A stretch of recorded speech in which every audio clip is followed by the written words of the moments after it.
Okay, so now we've just left. There's that blue funeral home, and now we're going down Cardigan Avenue. So Ryan, what are some of the challenges of driving that maybe are different from what you've experienced in the U.S.? One is that you're driving on the left side of the road. Okay. But, you know, I'd say more often than not, you're weaving onto the opposite side of the road because there's holes either in your lane that you could cave in and totally, blow out your suspension in your car, so you have to be careful. But then you have to be careful of oncoming cars as you weave around all these potholes here as well. So it sounds like driving is a bit of a challenge here. And everybody else is doing that at the same time as well. So it's just getting used to driving a little bit more chaotically and with a lot more chaos happening on the road. Yeah. So we had a bunch of police stops when we went to Vic Falls. So what's the deal on police stops? The police are generally underpaid here, and because this culture is very corrupt from top down, the police, like one guy said, they do fundraising on the roads. Oh, And really? so What's that look like? Well, what it looks like sometimes is just them stopping you for no reason. Maybe they'll even lie and say, you didn't stop at that stop sign when you did. Or like happened when we went to Vic Falls, they clocked me at going 20 kilometers higher than I was actually driving and forced me to pay a ticket. Yeah. That was the one where they gave you the option of which speed you wanted to be ticketed at? Remember he showed you two different speeds on the radar gun? Take a right. Yeah, he said if you don't want to be clocked at going 86, you can choose 88, which was the next car coming through. So Ryan, what's the deal with all this furniture sitting out like on a corner? It kind of looks like a store. Is that what it is?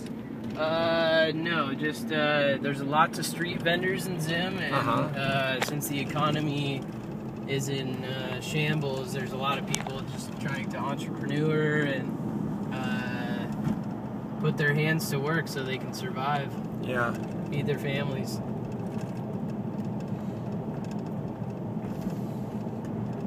I would just take Ryan, Prince Edward up, Okay. and then take a right on Cork Road. So what are some of the lasting impressions you think Great Britain has had here in Zimbabwe, even though they're no longer in power? It seems like they've still left their imprint. Well, if you look around at the road signs, it's all in English.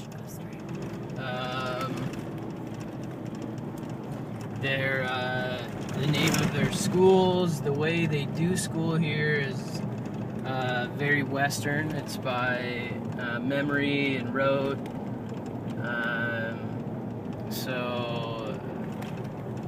And very authoritarian. Many people who grow up here, because of the country and the way it is, they're looking to the West for answers. So they look to Britain for answers, and to America. So you'll find that many people, because they don't really have freedom to vote here the way they want to, they actually watch our elections more than they do their own. So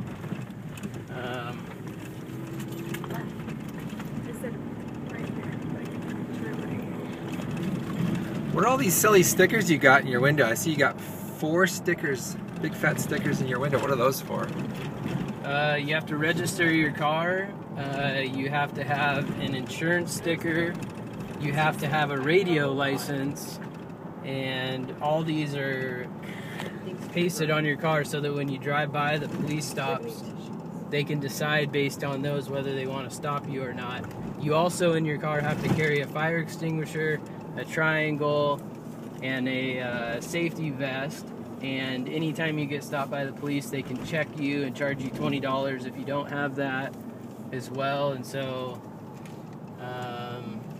there's lots of pressures and licenses they put on people so that they can make more money at their police stops.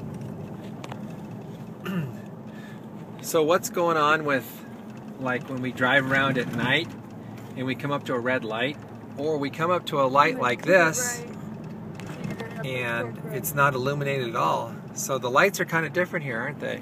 Yeah, a lot of the lights don't work, so you just have to proceed with caution and aggression.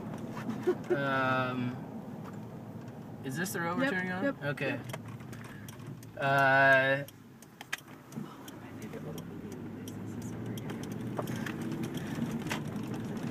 So at night, the best advice for a red light isn't always stop? No, at night, so there's what's called smash and grabs here, where if you stop at a light, somebody will be possibly hanging in a bush, maybe with a pole taped to their arm, and they'll come flying through your window. And so you're encouraged not to necessarily stop at a red light at night. You're encouraged just to go maybe slow down a bit, but then jet through, because just recently somebody was even held at gunpoint and when they stopped at a red light. So it really is a reality. It really does happen. It's yeah, not it really just talk. happens. Not many times with a gun, so that's more of a South African style robbery. The Shona people are a lot. They're not violent in the way they do robberies, which is nice. If you're living here. Yeah. So we haven't seen it too much today, but I see this guy across the street with a stick and all these little blue and red cards on there. What's he selling? He's selling buddy cards. So that's the way you don't. Most people don't buy a cell phone plan here. You buy a phone, you put a SIM card in it, and then you juice your phone, is what they call it, and you buy these buddy cards. You can buy either $1 or you can buy up to $5 of minutes. So that's just how you keep a balance on your phone. You have a prepaid balance, and yeah, that's how you charge it up. Okay, cool. So we're gonna have a nice lunch today. We're going to what, Mojo's it's called? Here. Yep. Yep. Cool. Mojo's. Ooh, nice. It's a Brazilian place.